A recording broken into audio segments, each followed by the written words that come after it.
Yeah. Okay, should be working. All right, I'm rolling. You rolling? I'm in focus. I've been rolling for, I don't know, 11 minutes, 42 seconds now.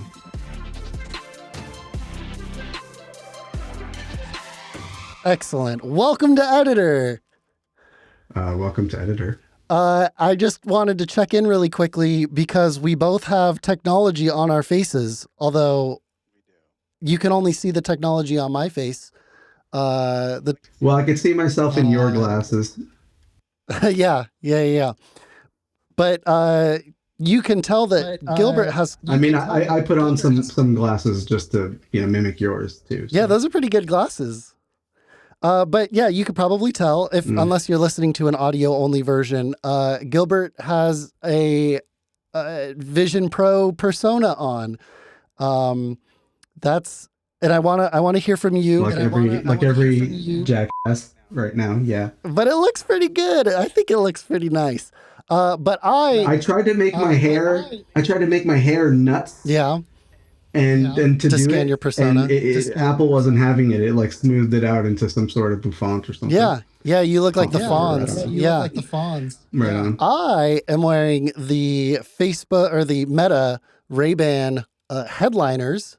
I just got these in, and I have my prescription in them, and I'm going to make a video about these.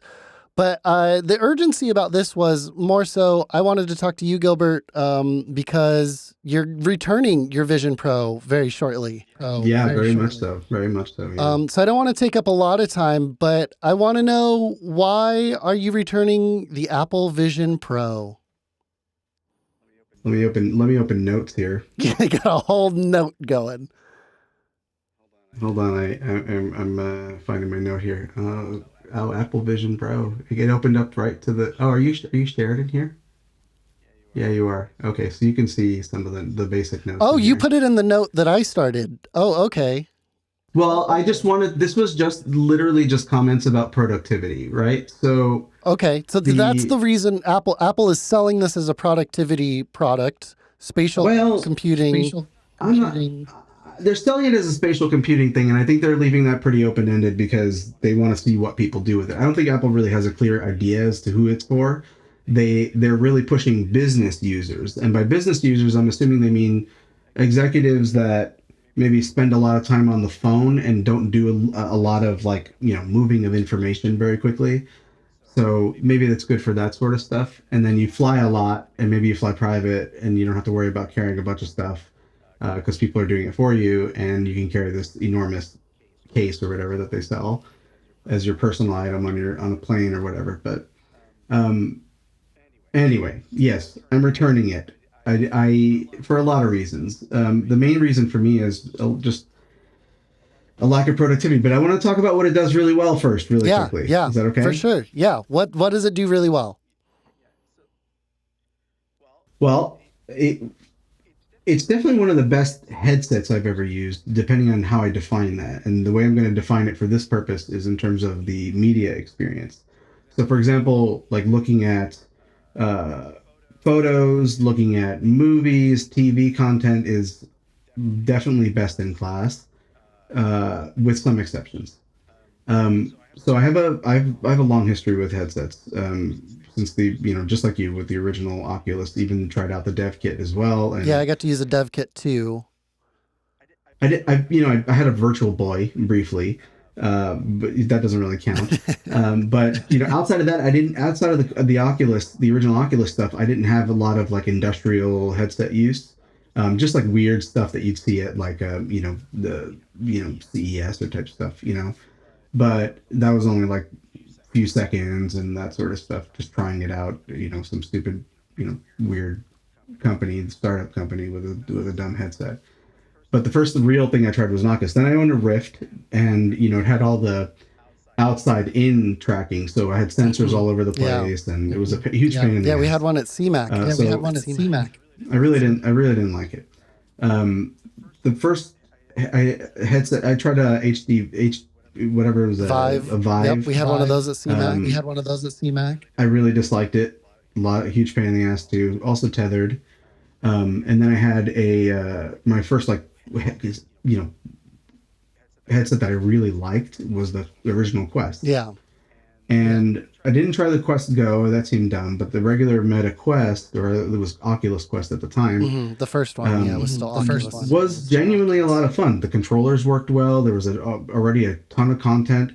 They brought over a lot of stuff from Rift, and then it just took off in terms of like people making their own stuff for specific to the Quest. Yeah, where you needed a Quest for it to work. I skipped the Quest 2, got a Quest 3, and I really like it actually for a lot of reasons. There's a ton of stuff I don't like about it. But net, I felt like it was a great purchase because it did everything that I wanted it to do. So I could watch my movies, and even my iTunes library is available. Most of it's through Movies Anywhere, with the major exceptions being a lot of the TV content. Right. Movies Anywhere was available inside YouTube, inside Amazon Prime. I'm sure there's other apps that do it. And then, of course, I could stream all my content that I rip from my server pretty easily. There are lots of viewing apps like Big Screen. What was I calling it before? Big Room. Big Room, yeah. But it's big screen, yeah. To watch your movies. Big Screen. There's a whole bunch of others. I have like Pegasus or something like that. I think it's got a pig icon. VR, a whole bunch of stuff that allows me to do that. Watch local media, and then also watch content ripped from my server. So I have hundreds and hundreds and hundreds of hours of stuff to watch, right? And it looks good. And what's cool about those is you have a lot of flexibility in terms of environments, in terms of importing custom environments, and in terms of like the size and shape of the screen, irrespective of resolution. So, for example, I could make the screen way too big and make it look like a pixelated mess if I wanted to, and you just have so much control. Like, whereas, like, for example, Amazon Prime, the video app is just very limited in terms of like its a little initial environment, but then you have some flexibility about where to place the screen. The Netflix app, really limited in terms of like the default environment, which is like a living room or a theater. But you do have the ability to go into like the black void and just watch in an empty space, which I think Apple needs more of. There really isn't any dark mode on Vision Pro, not system wide. You can do dark mode in an environment, and if I happen to send you the screen recording, you'll see that I'm in Mount Hood. But what you can't see is I have this like big white notes window right to the right of your screen, where I'm looking at you. And because I'm in a dark environment, that big notes window is reflecting onto the lenses of the screen. Like, because there's a gap between the lenses, the display and the lens, I'm getting reflection on the interior lens, right? Yeah. From that white stuff. So it's like ghosting. That's actually part of the reason. Of course, my humidity fan just went off, even though the door is wide open. But by the way, I'm in the bath right now. At least your persona has a shirt on. Yeah. Well, I could have a shirt on in the bath for all you know, but I don't. I don't have anything on. But that reflection is one thing that I think that's part of why there's no system-wide dark mode, because it would be way too persistent. When you're watching a movie, anytime it gets real bright, you see the reflection and it does go away. But like when you're trying to like do anything productive, like work with a document that doesn't have native dark mode, it's just white, and you're looking at white text, black text on a white background, you get that reflection persistently, and it really, really frustrates me. But either way, like there's so much good stuff about the Quest in terms of like the movie watching experience already, so that it's good enough for that. But then I get all the other stuff, like I get controllers, I get hand tracking, which nowhere near as good as Vision Pro's, but also in some ways nowhere near as bad, and I'll get to that in a second. So movie watching and media is great. Yeah. Pictures are amazing, but one of the things that I noticed is that because you can look at pictures on enormous displays with high resolution. Yeah. The color's not quite there, but what you do see is the pictures like you've never seen them before. I have a 32-inch 4K reference monitor that I do my most detailed editing on, and they look phenomenal on that. And I can look on my big OLED TV, and they look phenomenal on that. But like most people aren't doing that; they're looking at it on little screens. But the moment you take it into one of these things, you can have all these ginormous screens inside with 4K per eye, and then you notice very quickly the limits of cell phones The 12 in terms of still megapixel photography. pictures. Yeah, well, I mean, 12 megapixels is plenty for 4K, more than enough. But you notice like all of the computational photography, all the stuff, the interventions, the lack of detail, the noise, Smoothing. and the sharpening, Yeah. all the smoothing, all becomes very obvious. And there's nowhere it's more obvious than what is, I think, one of the most awesome experiences about the Vision Pro, which is looking at panoramas. So That's let's say I do pretty a wild. big panorama, and you're close to me in the center of my view, and I start from like, 0 degrees behind me and do a 360 passing you.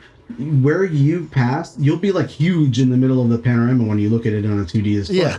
But when you look at it on the Vision Pro, it actually unwarps It everything. wraps. Yeah, it And wraps. it makes it, Yeah, it wraps around you, and it makes it the correct proportions, and takes care of all the distortions and all that stuff, and they look amazing.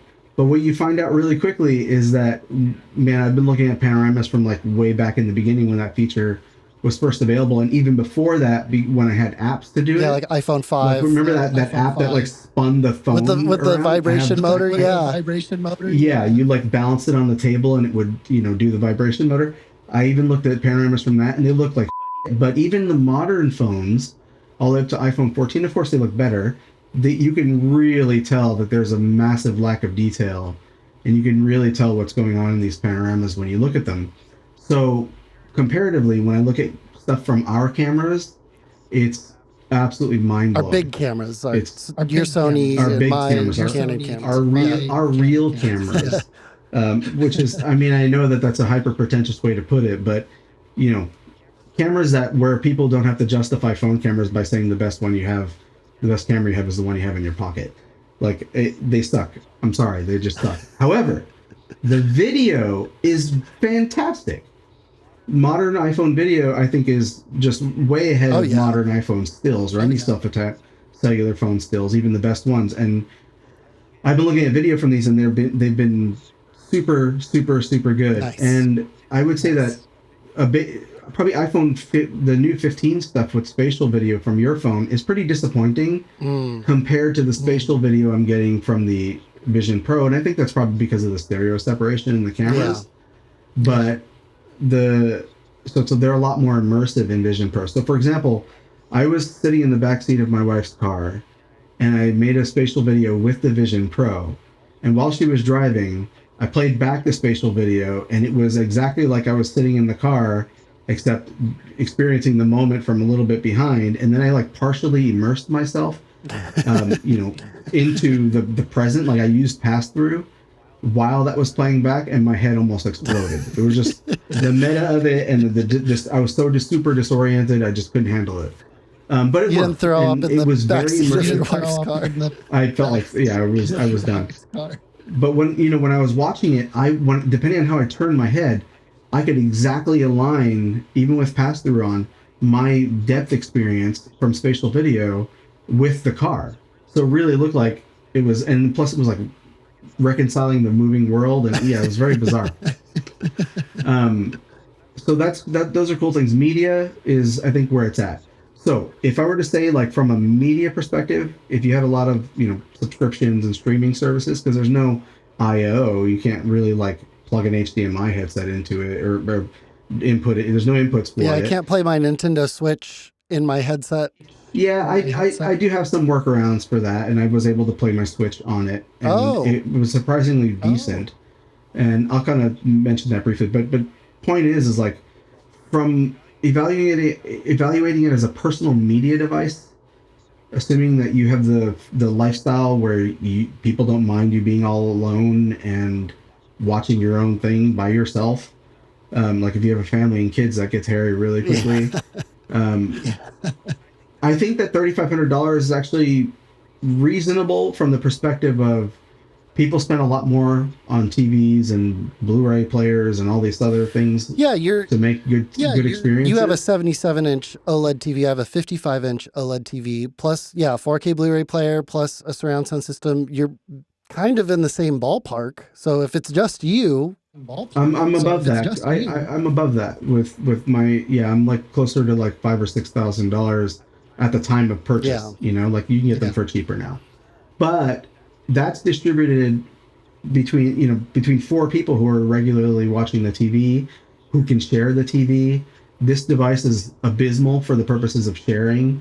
There's a very piecemeal guest mode that doesn't really work. Right. The moment you lift up the headset even for a second, it resets all your settings. You got to start over. Yeah, which is why when you did your little Apple Vision Pro video or Prison Bro video, you've had my eyes. Yeah. I just logged into when your you're looking, because profile. yeah, because why go through the setup and all that? But yeah, which is kind of funny that like a lot of people are saying like this is kind of an iPad strapped to your face, and we still don't have user profiles for iPads. I have massive complaints and about that perspective about it's an iPad strapped to your face. Sure. First of all, it's more like a Mac Mini in terms of architecture, and yes, there are iPads that have the same architecture, but it has another chip, so it's like more like a Mac Studio that has like an Ultra because it's got dual chips. Like, sure. But R1 like the and app M2, experience was a lot of. But the app experience isn't like an iPad at all. And if there's anybody who knows the iPad experience, I've been rocking dual iPads for literally a decade. And I use them as my main computer for 99% of all my stuff, including my photo editing and real work. And that's writing, recording, editing, that kind of stuff. I break out the Mac as a pickup truck, right? So I'll get to this in a second. In fact, I'll get to the reason. Well, let me just say it this way. I'll just basically go from the start. There's a lot of things about productivity and about comparing it to an iPad that I dislike, and these are the main reasons why I'm returning it, because I don't need a glorified media center. I'm well served by the Quest 3. It doesn't have as great resolution, but it's got a wider field of view. I don't have all the reflections, and I get precision control, and I can use it lying down in bed in the dark. I can't do that with the Vision Pro. Yeah, I can't see your hands. Yeah, can't see your hands. Or the space. It can't see my hands. I'd have to have like a trackpad next to me on my bedside or whatever, or I'd have to go into accessibility features and use like dwell control and point and change the method of pointer use. So, for example, right now the pointer is my eyes, right, and I can like display it, but I can also switch it to the shifting of my head, which works surprisingly well. I can also make it like a laser pointer with a finger and all that stuff. So there's a lot of different options. But dwell control, what it does is you rest your eyes on a particular position, and it after a while you can set the threshold. After a while, it will select whatever it is you're looking at, and then you can change the mode. So, for example, first I can switch it into scrolling mode, where I look at one part of the screen and it'll select it, and then I look at another part and select it, and then it'll scroll. That distance. It takes forever to scroll. That distance. Yeah, it takes forever to scroll. Although that is kind of a cool. That kind of stuff. I didn't know how thoughtful incredible. the accessibility features in the Vision Pro were, but it sounds like it's. Up until very recently, there was like very little content about the accessibility experience inside Vision Pro. And I think it's second to none. I think for some people who are low vision, it might be incredible. I think for people who are, who have motor control issues, it's going to be incredible. Just being able to point with your eyes, and, even if you can't move your hands, it is still usable in lots of different ways. So let's definitely not knock that, because it's doable. But yeah, for the average person wanting to have an amazing media experience, I don't think that it's enough. And then people are like, oh, you can travel with it and it's perfect for airplanes. Yeah, sort of. Like I said before, it's enormous. Yeah. So if you have to carry any camera gear, or if you have a CPAP machine or anything like that plus the Vision Pro, you can't get it. You don't have much room for your clothes. You're gonna check a bag. Yeah. Plus, you'd have to travel an awful lot to justify it, and then that's frustrating. But then the real thing is there's no Find My for it. So that seems like a huge oversight. Which is crazy to me. And so that tells me that they're not really positioning it for travel either, even though there is a travel and airplane mode. And the travel mode, what it does is it basically turns off some sensors so it can lock your screen in your face. Otherwise, what it would do is you would just fly right past it, you know. So Yeah, it we've just seen it was people on this. Was it Casey? Casey Neistat on the subway had a window, and the subway took off, and all his windows were left behind. yeah. And I did travel mode in the car. It's a little bit jittery, but it works. It works fine. It was way better than I thought it would be. Window persistence on this thing is incredible. I would say that for better or for worse, and I'll talk about that in a moment. But for travel, like you have this big heavy thing that's not just if you're like a theft magnet by wearing it on when you travel. Like I just wouldn't do that. So no Find My. It does have activation lock, so if someone does try to use it, you know they wouldn't be able to actually run it. But which is crazy. I still can't believe there's no Find My. I'm sure it'll come eventually, but it's just asinine to me that it doesn't exist now. Wild. Um, Wild. and then it's delicate, Yeah. and it's very expensive to repair.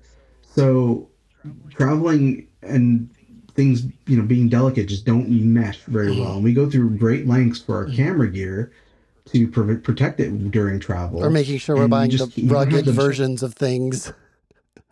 yeah, or and you just don't have the bandwidth, or you know, in terms of space or the real estate to deal with to make those same accommodations for a fucking headset when an iPad just slips into the same backpack and doesn't take up any other space, and it's perfectly fine. Or even a really, you know, a nice small MacBook or MacBook Pro, MacBook Air, or MacBook Pro. Once you're on the airplane and you're using it, great. But then there's also the issue of this fucking battery, which is tethered to your face. So it lasts only 2 hours. Right. So that's terrible for travel. Even if you have another battery, or if you better hope you have an outlet on your thing, but then you're like tethered with all these wires in a very small space. And as it is, like it's a pain in the ass just holding this in your pocket and not getting it snagged, or being tethered, because, and if you're tethered, you can't really put it in your pocket because you're like tethered to an outlet or One something. cable in, and one you cable got an out. outlet from the wall. Yeah, wall of the wall into your pocket up to the Vision Pro, and that's just really, really frustrating. And so travel's dumb. But then in terms of like doing work on this thing, there's a bunch of things. The first and foremost one is like a lack of precision. So the eye tracking, I think, is phenomenal. I actually haven't tried a MetaQuest Pro. Javi has one, and it has eye track. I don't know if I just accidentally clicked on something, and we'll get into that in a second. I thought I hung up on you because like I looked at something, and then I was moving my hand, and I even disabled the left hand just for this conversation. Just right hand tapping. But it read that I tapped or clicked on something with my right hand, and I didn't. So look, if you see in the screen recording, I'm like tapping my fingers on my left hand, and it's not doing anything. But I thought I accidentally hung up on you. But anyway, eye tracking on this is phenomenal. Like it really is really good, but it's only good at stuff that's really designed for it. Yeah. And so, for example, looking at text and editing text is a fucking nightmare. To move around the cursor and to, let alone to type, that's a whole different thing. But just moving the cursor and trying to get like control of where things go is really frustrating. You can pair a keyboard, right? Keyboard and mouse. We'll get to that in a trackpad, second. yeah. You can pair it, and you can pair a trackpad. Trackpad helps with some of the precision issues. If you've ever used a trackpad on an iPad, yes, it is basically that experience. And then, you know, it doesn't use Stage Manager the same way an iPad might, which is way more frustrating. I could see those concepts come over here, and they play much more nicely in a virtual space. But the problem is like everybody's like, oh, it's the iPad on your face and it's got iPad apps, but none of the apps are an iPad are really designed for this lack of precision. Your finger is far more precise than you think. Yeah. A. B. You can add an Apple Pencil, which isn't as much of a pain in the ass as carrying a trackpad, and the Apple Pencil is incredibly precise, right? It's not as precise as a mouse cursor in terms of like resolution, you know, and the degrees per inch, whatever, or the polling rate, but it's still incredibly accurate, right? Yeah.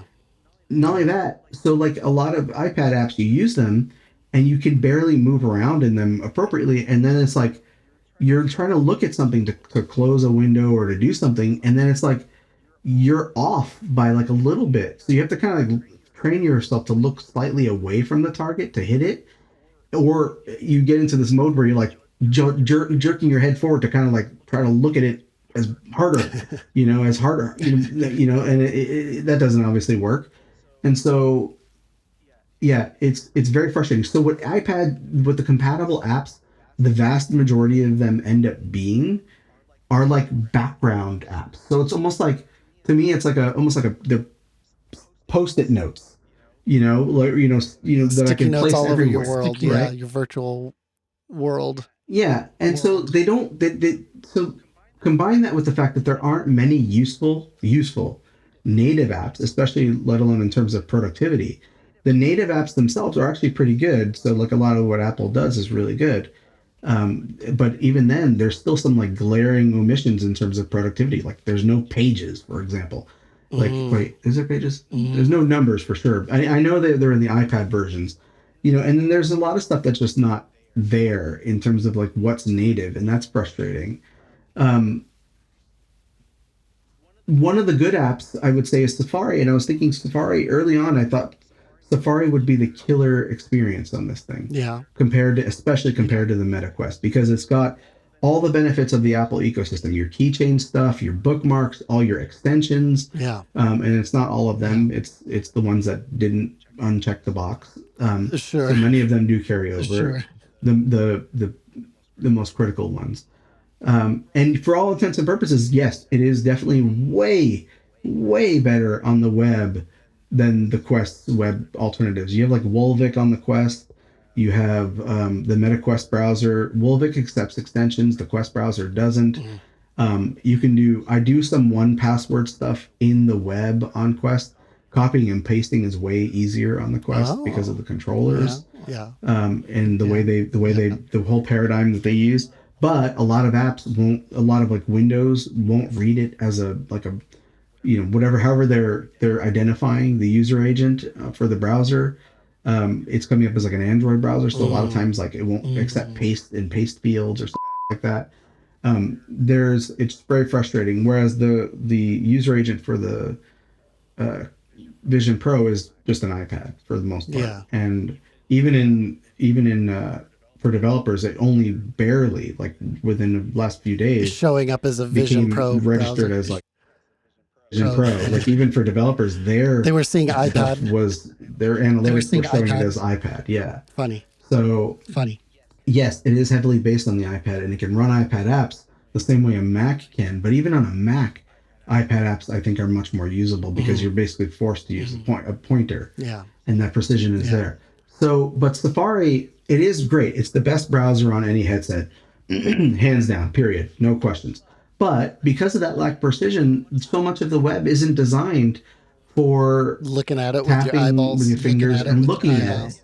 Yeah, so even that can be quite difficult to control websites, and some of them work funny. Like I'll click on a link. Let's say I'm on Instagram, right? I click on a link and it just doesn't open. So I have to like tap and hold and open it in a background window for it to open.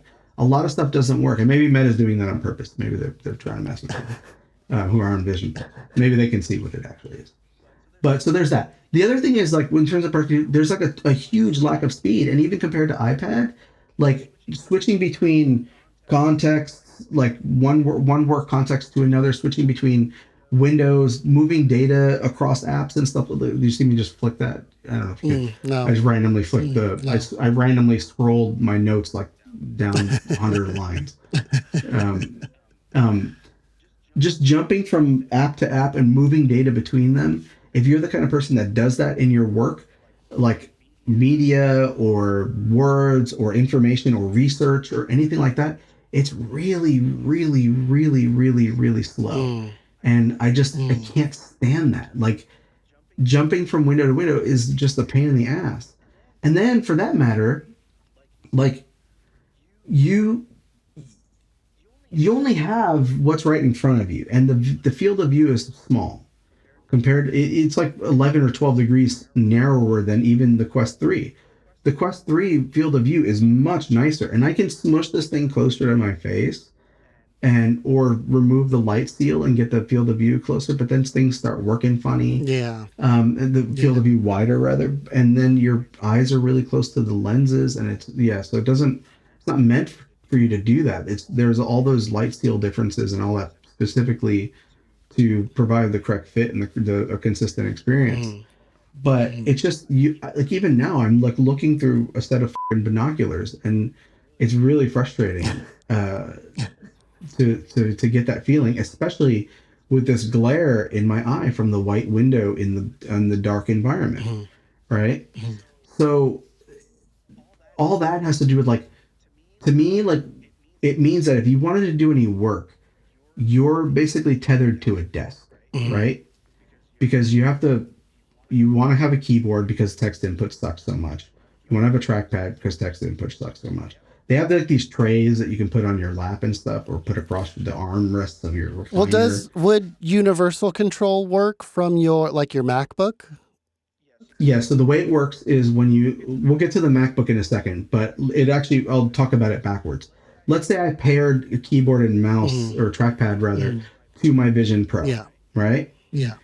If whatever I'm looking at is where that trackpad and keyboard will work, including if I was looking at my Mac screen. Yeah, if you were doing the extended screen. And it works in reverse. Okay. If I was looking at if I had connected my Mac, and again, I'll talk about this specifically, the trackpad and keyboard from the Mac itself work wherever I look. So universal control is about as amazing as it gets. But then you've got to connect your Mac every time. But then you've got to connect your Mac, and I'll talk about that at length. But like, you're at a desk, right? And a lot of people go through these great lengths to set up their desks exactly how they want them, right? So ergonomics, the chair, the fucking standing thing, the pad, the wrist braces, and all this stuff, right? Yeah. And you have your coffee cup right where you want it, or your drink. You have your all your other things, that your accoutrement, your lights, and all that shit. The moment you strap this thing on your fucking face, you have a limited field of view. So you can only have so much content. Like right now, I'm looking at a small, it's big, like relative to the space that I'm in. So like I'm looking at like a 4-foot Kyle right now, and maybe like a 10-foot notepad window.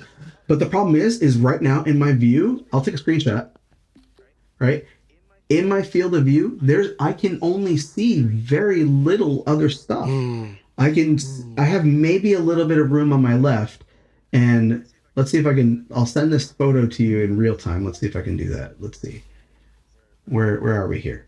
This is great radio. Great radio, baby. So you'll be able to, actually, this is actually a really good screenshot, because a lot of times the screenshot is not representative of what I saw. It crops around the edges a lot. But this is actually really close. The foveated vision thing that it's doing. Well, the foveated rendering is basically means that it's providing the rendering on where I'm actually looking, right? So the focus will be where I'm looking, and everything else will be blurry. And it does that to save, on processing power. Yeah. So that it only has to deal with all those 23 million pixels like in one little space. But that's different from what I'm talking about. Like if I can see I didn't do that. If I can see a whole bunch of stuff in my field of view, even with the limited field of view that the Vision Pro has, I can see more than what the screenshot shows. So that's what I mean. Like, especially about like windows above me or anything. It's like really just kind of what's in front of you. But anyway. I can't see that much more stuff. So that means I need to in order to get the most out of the benefit of having all this like space, I need to think of it like a dome, and I need to put windows all around me and above me and all that shit. And you've seen people on the videos. And that means that when I'm sitting in a chair, I need to swivel around and look around. And now, remember, I'm tethered to a fucking battery, right? So the wire gets trapped, and people, it's ridiculous. Like I need to have one of those things like at the car wash where the vacuum hose is on a swiveling arm so that it can follow you all the way around your car. That's what you need for the battery on this thing, just so that you can look around. But more importantly, it's really cumbersome to move around like that. It's very not ergonomic, and it's heavy. So it's not like, you put on the Quest 3 and you're playing games. It's got fitness games, and you're jumping around and running around, and It's got like whole room support, so you can move around and do stuff, and it doesn't feel that cumbersome. And there are all these like accessory straps and stuff that you can use to make it even better. And Balance on your you head. can even Yeah. get you can upgrade to the pro controllers, which oh, I didn't swipe again. There it goes again. You can upgrade to different controllers that have their own inside out tracking, so you can have control behind your head. Oh. So another thing is like the pointer is what your arm tracking. So like if I'm scrolling, you can be slick and just like leave your hand in your lap and then like flick with your hands, and you get that inertial scrolling, which is awesome. I think that's fantastic. But you're still like having to move your hand and your arm every time you want to scroll. Right. So like a long document sucks. That's not very ergonomic. Yeah. And then like Yeah. there's all kinds of little things like that. And then for example, like using the keyboard at your workspace, if you want to immerse yourself, like for the benefit of like focusing, like I'm in Mount Hood right now, it doesn't render the keyboard anymore. Oh, So your hands are just typing on nothing. your hands are just typing onto nothing. Or if I'm holding my phone, it doesn't render the phone. So like it's like when like the weatherman is wearing green and you know trying to like, and it seems like they're not wearing anything. All you see is a floating head because of the green screen behind them showing the map, whatever. Like it's that kind of thing. Like it just cuts everything out, you know. And then your hands, when a window is really close to you, they like the occlusion can get really janky, and the rendering of your hands can really, it breaks the spell. Oh yeah, you see the edges of poking out behind your hand when you move too fast. So that's a pain in the ass. And then also it's like if I'm immersed for the I could see like using it as a focus device, right? Like where I don't care about having that many windows at my desk. I just want to like look at my work and do my work, right? But then like what if I wanted to get my cup? I need to like come out of immersion or have partial immersion so I could sort of see my keyboard, you know, which the crown for partial immersion, I found that is actually way more useful than I thought it would be. You twist the but it digital still has crown. many limitations. Yeah. So there's that. Then the other thing is like, okay, let's say I set it up for work. I, you know, set up all these beautiful windows exactly how I want them. This thing fucking crashes and restarts. All my windows are gone. If I have to restart it for an update, all my windows are gone. What about a battery swap? You know, a battery swap is a hard restart. All my windows are gone. Right? So it all resets to nothing. Or if I go to a different location and want to use it, it still thinks my windows are like back home.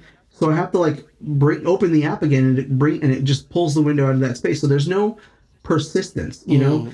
Home mode, office mode, and those sets of windows just show up in front of you the way you had it. Call it workspaces, right? Like you know, like if in Keyboard Maestro, I had all these like different for Mac, I had all these different setups where I'd click one button and then boom, I'd have all my windows perfectly arranged. They'd be exactly where I wanted them for podcasting or for editing or for recording, whatever, or for writing or for research, you know? And it was amazing. And then that would also factor into the spaces that I had on my Mac, right? So like, so that means that you're stuck rebuilding all these workspaces every time. And then in terms of like speed, this is the other big thing about them. I talked about like switching between contexts, but like if I want to like have a stack of windows, I can sort of look and hopefully that bar is on the bottom or some piece of them is showing and the eye tracking is accurate enough to look and pop that window to the front. But then it kind of like grays out any other window that is partially like occluding, and it's jumping between those windows is a pain in the ass. So you really need to spread them out, right? So if you're combined with having to spread them out to get the most use out of them, plus not having any way to recall that workspace, you're setting it up every single time. It's like 15 minutes of your day every day is getting your whole little meticulous steps. So like all these videos of people like walking around and putting windows against the fucking, you know, everywhere, and the TV here and the kitchen and this playing over here. Yeah, great. It's fine. It's cool as a demo, but it's absolutely asinine. Like if I put like my Apple TV app in my kitchen and walk to my living room and to sit down, it's still there. I can't see it. And I might see like the haze of a floating window because it tries to decide how it wants to occlude that. It can, and the inclusion in general is actually amazing on this thing. Yeah.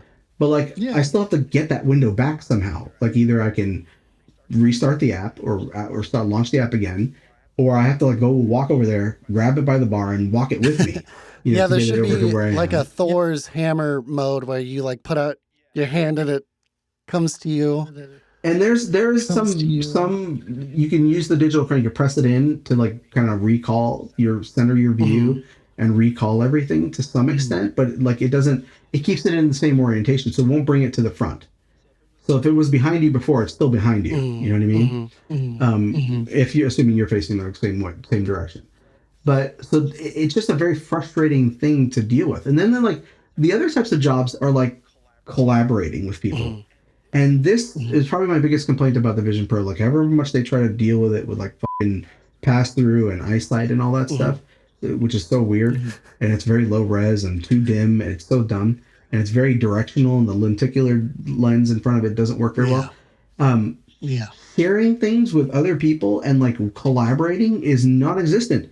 Even on the Quest, you can do basic shit, like be in the same room as each other. And I'm sure their third-party apps will come, but like, I want to be able to share experiences with people. Like, remember when I had to like mirror displays, and then you're stuck with like DRM issues with mirroring. Right. And it was like to see what I'm doing or to be in my environment. You could guide me around when I was in guest mode. Yeah.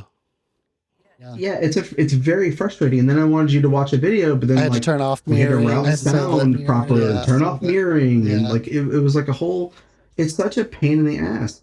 Like even the Quest. Don't get me wrong; these experiences can be a huge pain in the ass to set up, even on the Quest. Yeah. But like they're there, and I can also play tons of games that are communal. Also, like big screen and other theater things. They have ways for people to gather and watch a movie together.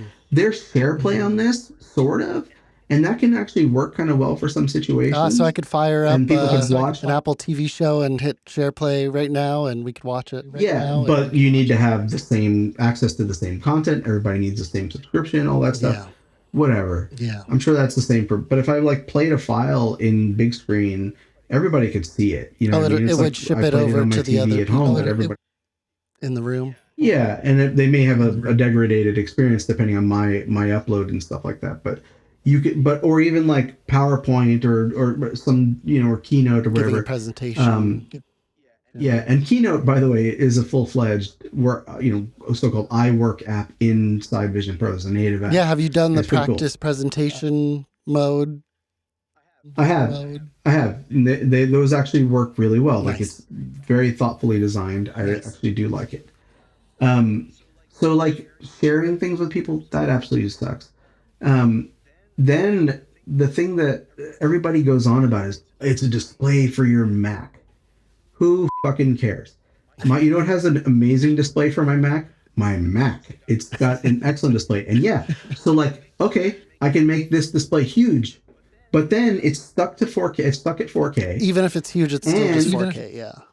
It's still just 4K. So it's like putting a 4K screen on, my 32-inch 4K on my 32-inch display is still 4K on a 32-inch display. And while it's sharper in terms of like pixels per inch than my 4K 77-inch, TV, I'm sitting further away from the 77. TV, And here it's in virtual reality, it's all about pixels per degree, right? Like how many degrees in your field of view of how many pixels can you see? The Vision Pros is really high compared to things like iPads and stuff like that, but it's still, the problem is it's blurry. It's not native resolution for a Mac. 4K is not native, right? So you're getting a little bit of magnification. And then there's all kinds of problems with it. So, for example, like the thing where you look at the Mac display and you get the connect button hovering above, it often doesn't show up, right? So the other way to do it is to go to Control Center. And you go to Control Center, and there's a little Mac virtual. There's a little button. Yeah, you don't need to raise your head to look. You just do it with your eyes. Although, if you have a window above you, like if I put the window, if you look at that screenshot, if I were to move this, notes window above your window, then you would have to look. Then I do need to look above that to window. Get it. Yeah. So I can enable. What it'll do is it'll search for available Macs in Control Center, right? But the problem is they don't show up a lot of times. If you're close to it, it often does show up. Even if the connect button doesn't show up, the control center one often does. And then it appears, and okay, you got the screen. You can only do one of them, one screen. Yeah. And Yeah. it's, it's blurry. The text rendering isn't nearly as good. And it just gets old, having to jump around to it. So one of the cool things you could do that I wish you could do is like walk away from it. Like have my mouse and keyboard or trackpad and mouse and keyboard. It doesn't work with mice, by the way. Just Only trackpads. trackpads. Oh, okay. And it's got to be the magic trackpad. Oh, okay. So I'm just old. I keep saying mouse and keyboard. But let's say I just wanted to go to like my kitchen counter, have a keyboard and trackpad, and my Mac is open, in some other room. Mm-hmm. It doesn't do that. It's too far away. So it'll disconnect. I'd have to start the session while standing near my Mac. It'll disconnect if I walk away. And then there's also like using lost input, input method error or input. I have screenshots of it. But basically it loses the keyboard and mouse. And so that means that I need to have my Mac right near me. So like, let's say I want to do this on an airplane. People are like, oh, I could use my Mac on an airplane. Well, it does turn off the screen, which is nice. And you could still use the keyboard and trackpad on the Mac as your main keyboard and trackpad. And whatever you're looking at is what it'll type into. So even if it's an iPad app or Safari native Vision OS app or whatever I'm looking at, that's where it'll work. That's amazing. But again, you're stuck with just that one screen. It is bigger, but it's blurry. And then there's a little bit of lag. The lag is sometimes bad, most of the time perfectly fine. Editing can be tricky. I know people are like, oh, I edited it. There's like no fucking lag and all these video bullshit.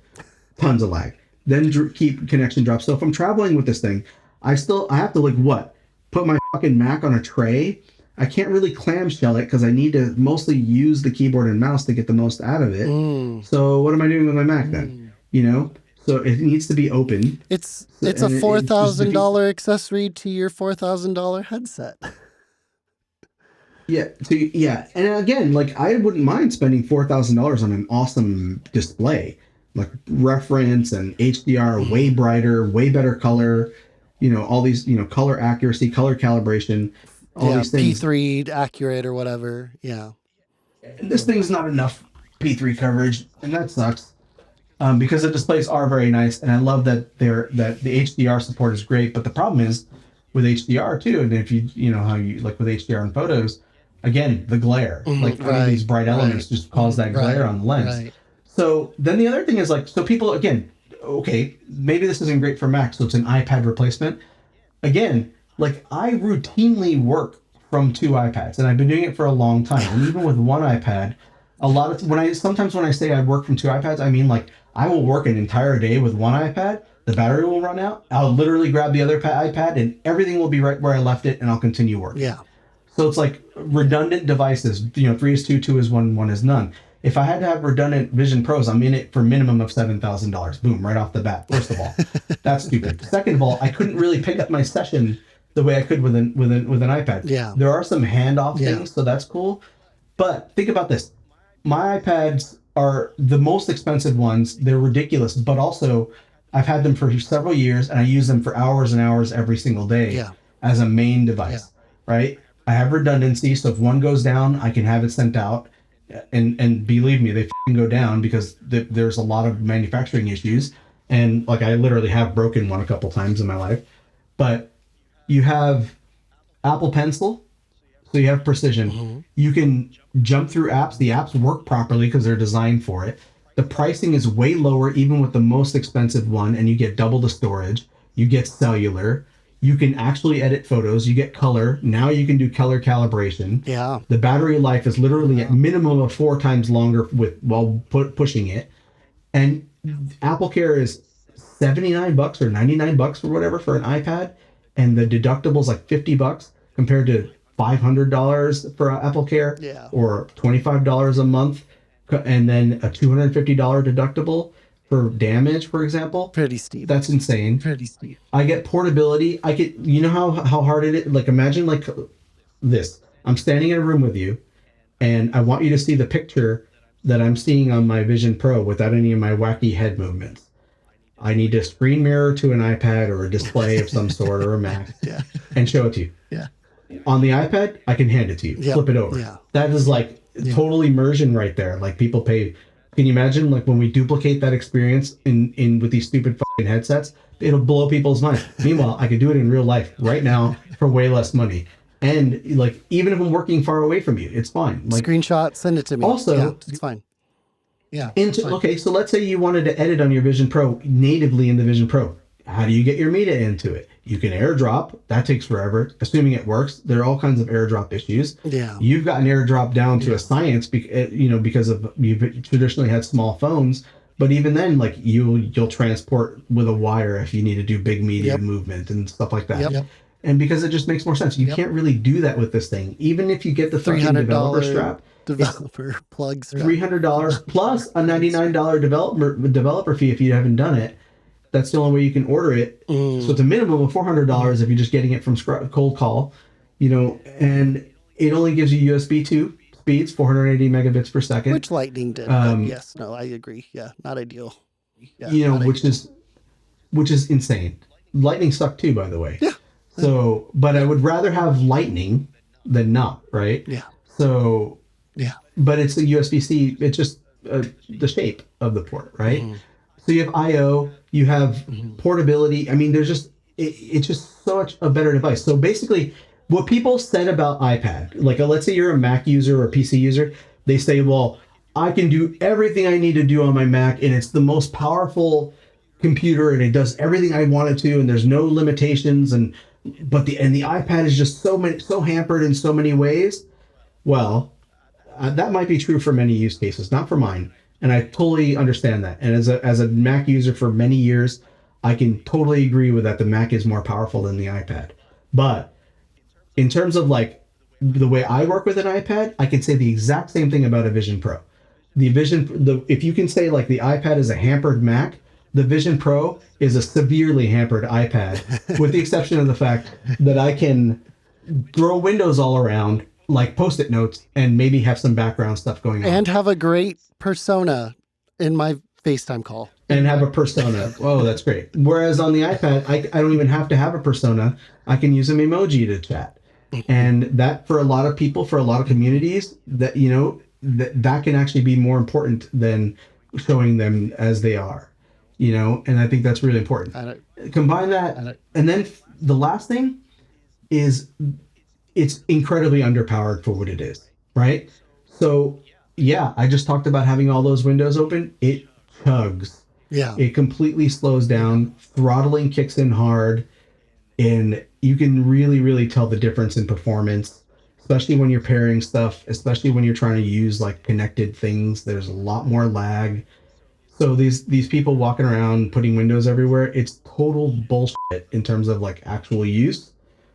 So you're filling up your RAM. Yeah, think this is effectively for the right person. This could be an awesome movie watching experience.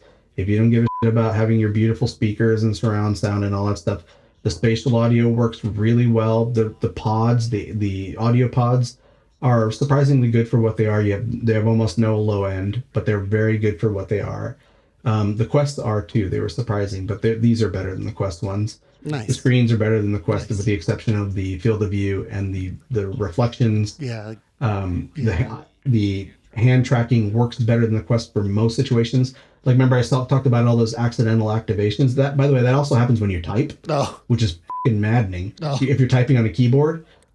It's absolute. No, I'm not. Like your keyboard, a lot of times you get accidental clicks. It does do some rejection if you have your Mac paired and it's rendering the keyboard, right, in real life. But no, but it'll think you tapped many times. So a lot of people, in it, like I said, in accessibility or in hand settings, you can disable one hand or both hands so that it doesn't ever do that. But then you have to go through that hassle of disabling both hands. And if you have both hands disabled and you don't have a trackpad, you walked away from your trackpad and then you have no input device. Yeah, you have no input unless you have accessibility settings turned on. Could ask Siri to disable and enable that if they allow that. By the way, I don't know, but so who's this for? You want a movie watching experience you really are deep in the Apple ecosystem, because one of the superpowers of this thing is the Apple ecosystem and the fact that you have access to it. And that includes privacy and not having to buy a product from Meta as privacy is your issue and not having your data used for advertising. It's very closed, very, very closed. And, you know, I just think that those are really the only two reasons. Like, if you don't have those needs, or if you really want the whatever Apple's doing and you want to have some influence over it, but this is not even remotely close to being a finished product. And everybody's like, oh, well, it's a first generation. It's just the 1.0. It's going to get better. But then in the very same sentence, they'll tout how Apple's been working on this thing for 8 to 10 years, depending on which story you believe. Yeah. But it's a minimum of 8 years. Yeah. So it's a first generation product that's severely unfinished, but they've also been working on it for almost a decade. That doesn't jive with me, man, because especially because of all this Taco Bell, rejiggering of ingredients that Apple does. Digital crown from the watch and the band from... Yeah, but even forget about the hardware, but even the systems, like all these things that Apple has done over the years with developers. Oh, sure. Where they have to support independent resolution and okay, maybe make sure your Windows can do this. Make sure you're supporting this. But and here's ARKit. You may want to support this stuff. And they put all these building blocks together. Those things have all been in place for many years in many instances. Sure. Yeah. Right. Find My has been available for many years and it's still not on this.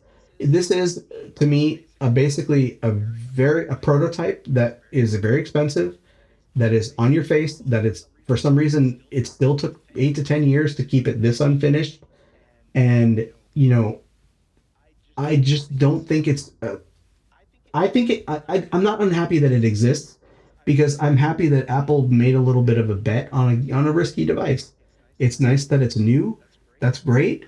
I don't have any qualms about people owning it or buying it, but in terms of what I can get from the Quest versus this, the other thing about the Quest that this can't even touch is that the Quest is fun. This I is tedious. I can do fun things with it. Vision Pro is tedious. But the Meta Quest is fun. Man, you better love your streaming video. Yeah. I do. You better love it, and you better have a family that allows you to just... That I don't have. Let you be in your own world. Oh man, you're married now, and it's you have a live-in partner, and it's just doesn't work. Yeah, that doesn't work for me. Dude, good luck with that, man. Good luck. Excuse me, wife and 2 children. I'm gonna watch this incredible experience. I've had some of the genuinely the most amazing movie watching experience I've ever had in my life in this thing. I'm not exaggerating. Gravity in 3D was astonishing. Avatar, The Way of Water in 3D was astonishing. They are truly awesome experiences, beautiful. I duplicated my experience watching Everything Everywhere All at Once, which I got to watch it in Alamo Drafthouse alone. And it was just amazing. I got to, do that and watch just one of my favorite movies of all time, just alone. And yeah, it's very moving, but also I can't share that with anybody else. Nope. I can't. Nope. I can't distribute the cost among other people, among the rest of my family. I have Sonos. I have a nice TV. Everybody in my family benefits. That everyone can enjoy. And they love it. Enjoy. It's the epitome of selfish consumption.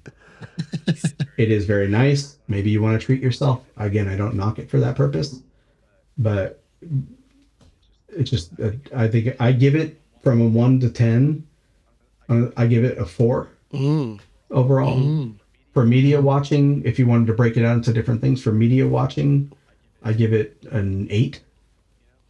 I can't pair third-party headphones, even over-the-ear headphones, even AirPods Maxes. Can't plug them in. They don't sit properly because of the bands. Oh, yeah. They sit on that, the little speaker pod. Yeah. Yeah. And then also, this is my last bit on it, I'll tell you. You know how I'm always complaining about automatic headphone switching? Oh, yeah. From your AirPods to... You cannot disable it Oh on no. there. So if I'm wearing any Apple headphones and listening, let's say I'm actually listening to something from my iPad or Mac or from my iPhone or maybe even an Apple And then you TV, pop your Vision Pro it on. will take that session over the moment you put this thing And you on. there, And you know how you can say only switch when you've last used this yeah, device? You can do that for each only of the auto Apple connect if headphones. this was the last That device. is, That's not a setting. yeah, it's a setting, but it's grayed out. So maybe it will be later. Okay. It's like it's maddening, man. It has already frustrated me several times. Yeah, I bet. Oh man. And again, I mean, it won't see any of my third-party headphones. Yeah, right. I was hoping I could use like my Bose or Sony. Audio Technica or Techniques or Sony Yeah. headphones. It won't see them when they're in pairing mode. Damn. So, and I know that they're working because I'll have my iPhone right next to me, and it'll show up there in pairing mode, but not on this. Dang. Yeah, But anyway, that's a bummer. you've got these glasses. So speaking got these of glasses. headphones you compare to anything, these are the Ray-Ban Meta. These are the headliner design. I usually wear Wayfarers. I love Wayfarers, but I went with the headliner this time. They look good on Thank you. you. But they are essentially wireless headphones and some glasses with a camera. So I can press this button for a short press, take a picture, or I could do a long press and do a video, but it's not going to let me do a video because I'm on a call. You have a tally light, which I like. Yeah. Or it's just IR, and I can see it in the camera. Yeah, it takes flashes a little light, lets you know I'm taking a picture, recording video. The headphone bit is nice. Like they're not like the bone conducting. They're just they're like the Apple Vision Pro. They're just little speakers shooting sound into my ear. People, if I have it loud enough, people near me can hear it. Sound quality. I have Bose frames. Do you remember those? Oh, right. I forgot about that. I have those. I still have them, and they're way chunkier than this, but they sounded surprisingly good. So I know that technology works. Yeah. Audio quality is okay. Like the Vision Pro, it doesn't have a lot of substantial bass, but for listening to podcasts, as someone who drives a car by myself sometimes, and my car does not have Bluetooth, if I want to listen to my phone in my car, I've got to plug it in. But I could wear these glasses, play a podcast, and hear it in my ears, but also hear everything around me. I don't play it too loud. That's been kind of interesting. But I cannot trigger Siri with the touchpad on the on the arm of the glasses.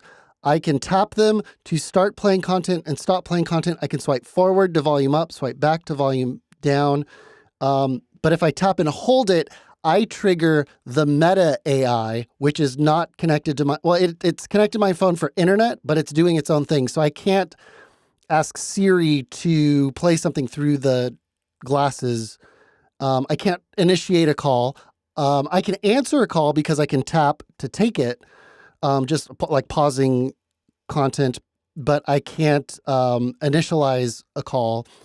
So I've noticed you use your watch a lot to initiate Siri requests. So that if you start something with your watch, will it pair the like, for example, let's say you say call Gilbert on your watch. The call starts on my watch, and then I did test this. I started a call on my watch. I initiated with Siri a call.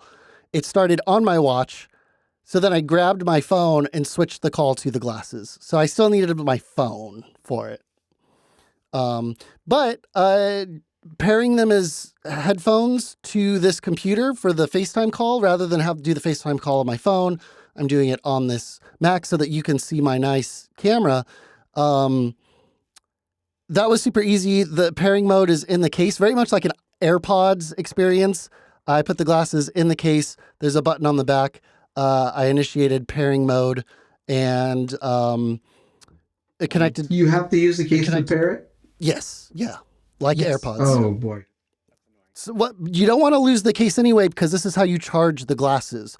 So there's a USB-C port on the case, and I put the glasses in the case to charge. And there's some pins in the bridge of the nose that charge the glasses. So I can't lose the case anyway.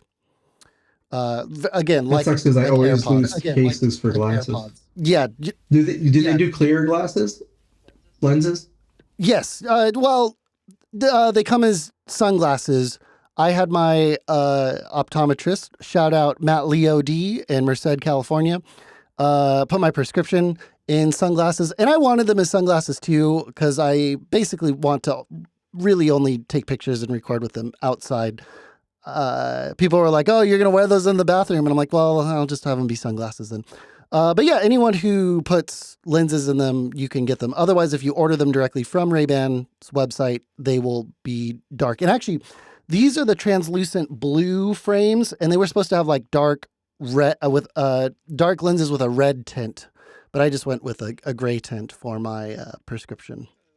Yeah. The video quality from my end was pretty decent. The sound quality from my end is pretty decent. Yeah, I've sent you a couple videos from it. The only other thing that stinks is you can connect these from your glasses to the MetaView app that imports the video and photos. It can then connect to Instagram or Facebook for live streaming, but that seems to be only working over Bluetooth, and the quality of that is pretty bad. I will share some of that. And I'm making a larger video, full review of these, but I just wanted to share my initial thoughts after just wearing them for a couple days. What about wearing them as regular glasses? Like, do they actually, because it doesn't seem like they made too many concessions. Like the Bose frames, like I said, are chunky in the arms. These are a bit thicker than my normal glasses. They're maybe like double the depth of them, but they don't feel too much heavier. I do feel so that it's like the plastic was like molded around the technology, and so the seams where the two plastic pieces meet are not as smooth, not as well refined as my actual glasses. There's a seam right down the middle. Very fine grit sandpaper if you can use that. It's not bad. They're not too heavy. They're not too chunky. I don't mind them. When I've worn them around people, they don't notice like that they are much bigger, or that they have cameras in them when the camera's not activated. So, is there more than one camera? So do you guys? Oh no! Hold on. I lost your audio because I took them off. Where's my output? Talk again. Hey. Oh no. Hold on. I gotta switch off. And maybe switch back. The wonders of podcasting. There we go. I had to switch off and then switch back to so they know when they're on my face. So when I take them off. Yeah, when you took them off, you went into potato mode, and I thought that something might have happened. Yeah. I could still hear you, but I couldn't. Yeah, I'm sending you my audio from the mic just because I was worried I'd do that. So what I was asking are first I said I can give you I have some extremely fine grit sandpaper to sand off that seam. Yeah. So it doesn't bother you. I'll make that nice and like jeweler's paper. I actually don't notice it once I have them on. I just notice it when I'm putting them on. So yeah, but yes, you'll slice your ear on. Slice your ear up over time. But there's that, and then also you have two dots on the temple area. Yes. Is one a camera and one are they both cameras? No, this one's the light and this one's the camera. So right side is the light, my left is the camera. And that's nice because like and it only does vertical video. And that's the video is 4:3 vertical, and it's just under 1920. It's like 13 something by 15 something. Not even 1440. Okay. Yeah, it's just under that. Yeah. So I really haven't punched a lot of 16:9 horizontal out of it yet in editing because I'm still working on my review piece, but it's gonna be rough. Yeah. I was really hoping it would be a 1920 by 1920 square. I feel like the second generation Snapchat glasses were that, but I don't. Square is great because you have a lot of flexibility in how you frame it. 1920 is generally enough to punch something out. Right. But it's just under. If you have it on the vertical and the horizontal, you can get something out of that. But taking the pictures and making them Instagram stories is fine. But yeah, like you said, if I send you a picture and you look at it in your Vision Pro, it's not going to be pretty. I mean, I use Instagram. I hate it. Yeah. It's the fucking worst. It's so bad. But it could tell you how much you use it. So I'm using it it said average of 8 minutes a day. Yeah. Yeah. So I am looking at stuff, and I'm wondering if I would ever use those. And I don't think I would. I never post stories. Rarely. Yeah. And if it is, it's from a main post. I wouldn't do it live. I was really hoping the you live have to post would be higher quality, but alas. No, you were fine, man. You were fine. I don't know how it'll work out on cellular. I mean, it's fine for live. People have a very different expectations of what live does. Sure, yeah. But whatever. But yeah, I'm enjoying them so far. If anything, to listen to podcasts. But yeah, I don't think anyone, unless you're going to get a discount because you get them with your prescription and you are able to have your insurance pay for part of them, I wouldn't necessarily pay full price for these, but they are very fun. I've snapped a couple pictures while I'm driving, listening to a podcast. I see something, I look at my window, I push the button, I take a picture, and I look at it later. I'm like, oh yeah, I can send that. I send it to my family. Someone had my dad's name as a license plate, just Coy, C-O-Y, and I was like, oh dang, you can't get that license plate. And he's like, oh dang. And I was sorry for the yeah. Well, I'll probably get him Koi for his new car, but we'll see. There you go. That's his nickname. And you can't see any. There's no augmented reality crap showing up, right? So there's the LED on the outside letting people know I'm taking a picture or I'm recording. There is a tiny notification LED right on the inside of the right frame, so I can see a little white or green or orange light. Essentially, what do they mean? The white is I'm actively recording. Green is I just got a notification. A push notification from my phone.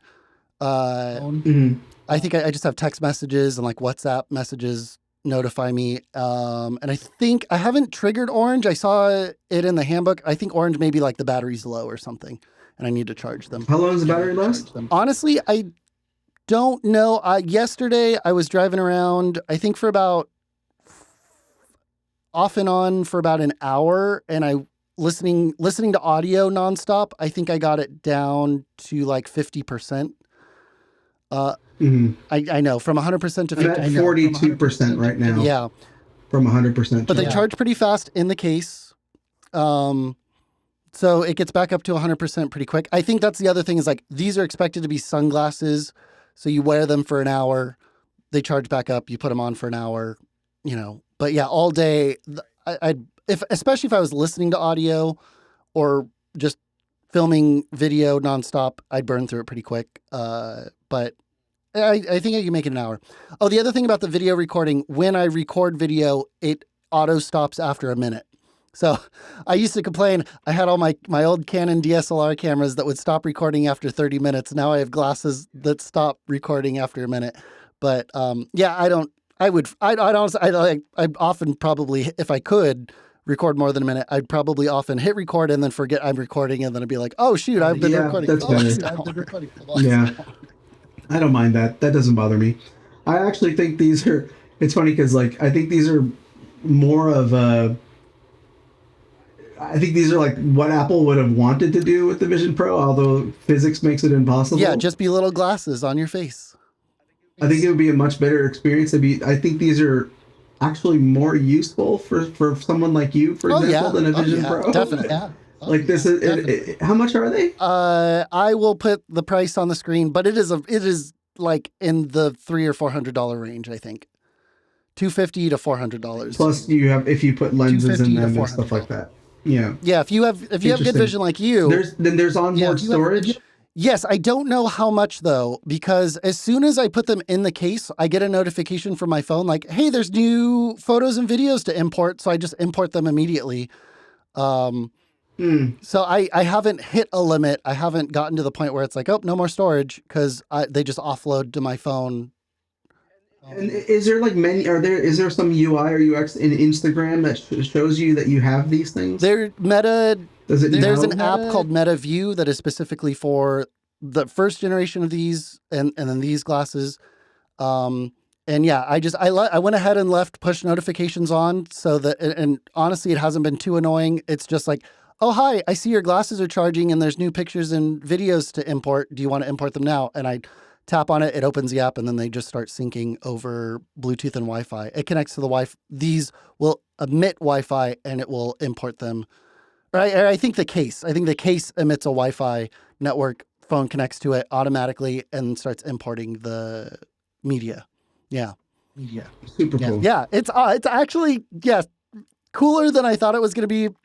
And in some way, like the lack of being able to trigger Siri is my primary complaint, honest. And live stream quality, but like you said, there's different expectations for live, so it's fine. Yeah. So I still need to test live streaming on cellular, and I do want to push it to the limit to see if I can get it to trigger full data, like just record video back to back to back to back until the storage is full. You mentioned Siri, by the way, and I'll close my Vision Pro thoughts with this. Yeah. Is like one of the cool things, and this may be like a form of Stockholm syndrome. Like the Vision Pro is so limited in terms of moving around quickly that it actually makes Siri feel like a superpower. Because Siri's works actually makes fast enough, to launch apps. Because you can launch stuff, you can tell it to close stuff, take a screenshot even. It does all kinds of cool stuff. Like a lot of times when I'm not sure if it'll do it, I'll ask and it will do it. And it makes Siri feel genuinely useful for the first time. Like it is useful in other ways, and I know people do get get stuff out of it. But it actually feels like a necessary component of, I just moved the window by mistake. A necessary component of interacting with this thing, and it's nice. And that's kind of the main thing. Also, I don't know, for some reason I keep thinking those things because it looks like it has two cameras where one side is a light, and I was just thinking they missed the opportunity to make spatial video. 3D video, I know. From those, there's and I still the Quest does it. Yeah. You know. Yeah. And now you can even import with Build 62 import Apple's iPhone spatial, stuff easily. Yeah. But like watch their spatial video, and then that's the thing. Like you and I talk about like recording content like that all the time, like with Canon's really cool dual lens, their 180 lens, and I keep harping about the media experience because like I really do think that's an incredible opportunity for these platforms. Yeah. Because if there's anything other than the panoramas and the photos and the movie watching experience and the 3D experience, like if you talk about the 3D experience, it's weird because there's like these floating 2D window out somewhere in the Just ether, a whole bunch of wherever flat you place windows. it. Yeah. And then to have a 3D experience inside an immersive experience, like a 3D Avatar movie, is weird. Yeah. But then you get like Apple's immersive videos, like the Highline one over the fjords in Norway. You get T-Pain in playing concert in your kitchen, whatever that kid did. And then you have like Apple has like these immersive videos, a specific section in Apple TV, and that stuff is truly mind blowing. And I think that I watched the Highline one, and I loved that. That was my favorite one. It made That's a trip. Elise freak out. Like she cursed a bunch because it was like you were like looking down onto like you're gonna die. Yeah. But then there's like I watched the Alex Honnold one, the guy who did freestyle, the guy. Yeah. He did one for Meta, and that was amazing. It was just as immersive and just as good. Nice. But then Apple has like a sampler, like Experience Immersive, I think it's called, and that is freaking awesome. But then they had this like Encounter Dinosaurs one, where like the dinosaur would come out of a 2D window and walk toward you, and a fucking butterfly would fly onto your finger, and it's interactive. Honestly, everybody was harping about that, and I felt like I saw that a decade ago on a Quest, on an Oculus. Yeah. So it wasn't. the Just real higher opportunity resolution. is video, Just and higher resolution. I really hope a second or third, maybe a third generation of those does do spatial video. I think that's a real great opportunity, and then synergy with the Quest Yeah. and whatever, and then maybe even putting it into Vision Pro and stuff, and then getting that 2D content right, or the 3D content right, or the immersive content for that kind of like VR type video, 360 view or 180 view, I think is going to be a real big opportunity. Yes. Yes. And then just to close with the fact that the Vision Pro doesn't support VR porn natively or web VR or what they call web XR. Yeah. Is just extra apple icing on the cake for this thing. So that's really funny. Very funny. Well, thank you for taking the time, sharing your thoughts before you return your Vision Pro. I just really wanted to do. I'm going to return it so hard. I really wanted to do an interview with your persona. So thanks again. Shout out to the Community Media Access Collaborative. I'm recording in the sound booth because I just needed to get in and get online and get with you. So CMAC is the Community Media Center for the Central Valley of California. Check out more at cmac.tv. Thanks again, Gilbert. And we'll chat again, but in person next time. Hey, wait. How long have we been recording? Like an hour and a half, hour and 20. Hour and a half? Hour and 20. Hour and 20. So I started this conversation at 100%. Yeah. And I am at now 36%. That's pretty good. That's not bad. Your camera's working. Yeah. You're transmitting video. And I'm screen recording. And your screen. Yeah. That's awesome. My Mac is at 19%, starting at like 90%. So yeah, doing great. This is my 2-year-old M1 computer. Yeah. Yeah. That makes no sense. Yeah. That doesn't make any sense. I've got a capture card. I'm on like bad Wi-Fi all the way in the corner of the building. It's fine. I'm screen recording. All right. I'm gonna stop it. So you figure 2 hours, 40 minutes recording on this thing? Yeah. Not too bad. Not bad. Goodbye. Yeah. Bye. Okay. Stop recording.